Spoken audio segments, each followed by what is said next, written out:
Assalamualaikum warahmatullahi wabarakatuh. Halo teman-teman, perkenalkan nama saya Wiri Apriani dari Prodi Pemanfaatan Sumber Daya Perairan. Jadi pada video kali ini saya akan membahas materi tentang rencana aksi percepatan pembangunan industri perikanan nasional.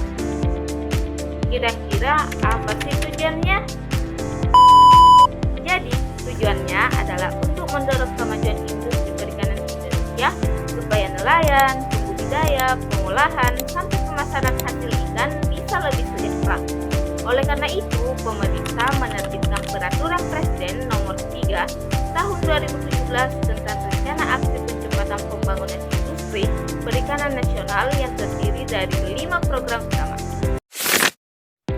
Program yang pertama adalah perikanan tangkap berkelanjutan. Maksudnya, kegiatan nelayan dalam menangkap ikan harus dilakukan dengan tetap menjaga kelestarian laut, supaya ikan tidak habis dan kelestarian nelayan tetap terjamin.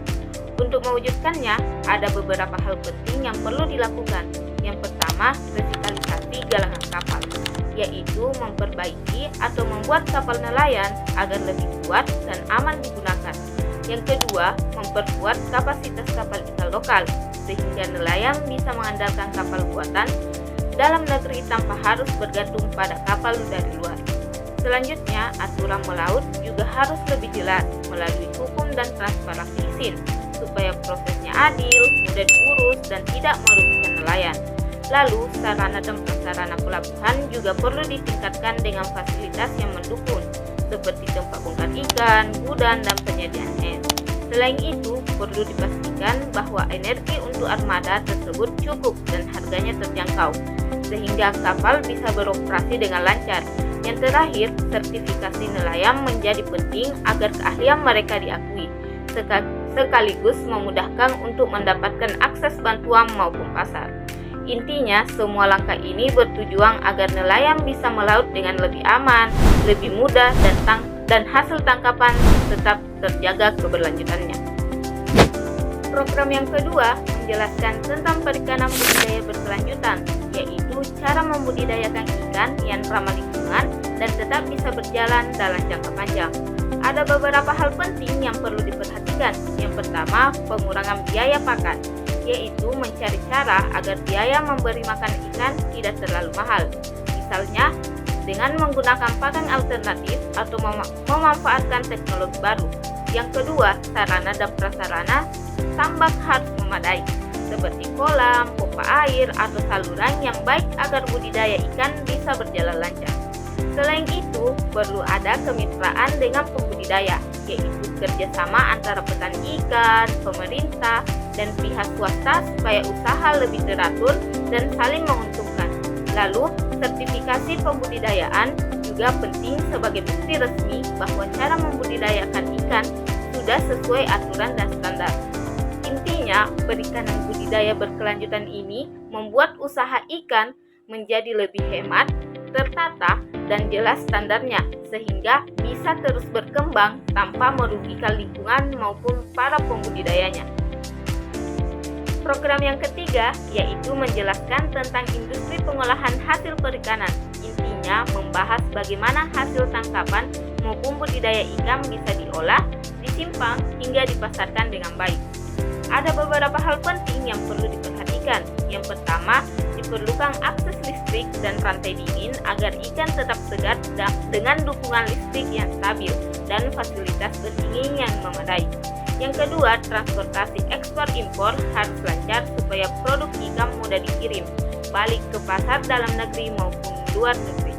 Selain itu, tenaga kerja terampil juga sangat dibutuhkan agar proses pengolahan ikan sesuai standar kualitas. Dari sisi aturan, pajak dan tarif ekspor-impor sebaiknya dibuat sederhana agar produk ikan di Indonesia bisa bersaing di pasar global.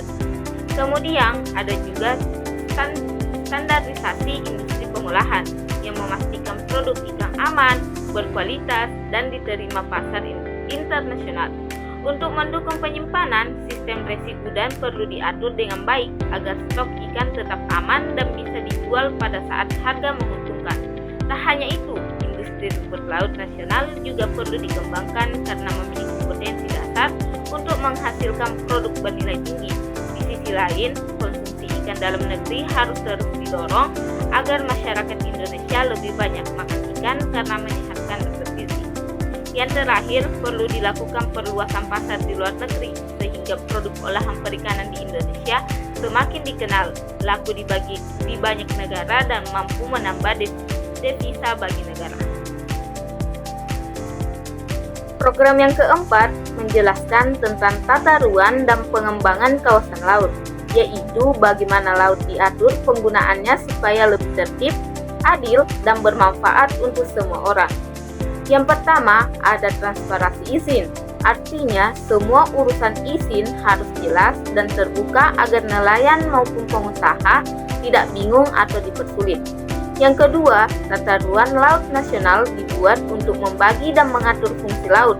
Misalnya, ada bagian khusus untuk nelayan, pariwisata, jalur kapal, atau kawasan konservasi.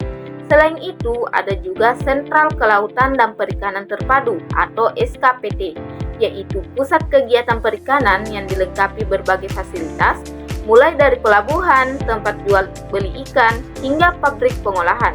Dengan adanya SKPT ini, kegiatan perikanan jadi lebih teratur, efisien, dan saling terhubung. Sederhananya, tata ruang dan pengembangan kawasan laut ini dibuat supaya laut bisa dikelola dengan rapi dan dimanfaatkan secara bersama-sama tanpa merugikan pihak lain. Program yang kelima menjelaskan tentang aturan, lembaga, dan pembiayaan di dunia perikanan. Intinya, semua diatur supaya nelayan bisa bekerja lebih jelas, tertata, dan aman. Pertama, ada harmonisasi antara undang-undang pelayaran dan undang-undang perikanan, yaitu menyatukan aturan tentang kapal dan perikanan agar tidak tumpang tindih, sehingga nelayan tidak bingung. Yang kedua, status kelompok nelayan diarahkan menjadi koperasi supaya lebih resmi, mudah mendapatkan bantuan, dan lebih kuat kalau bekerja sama.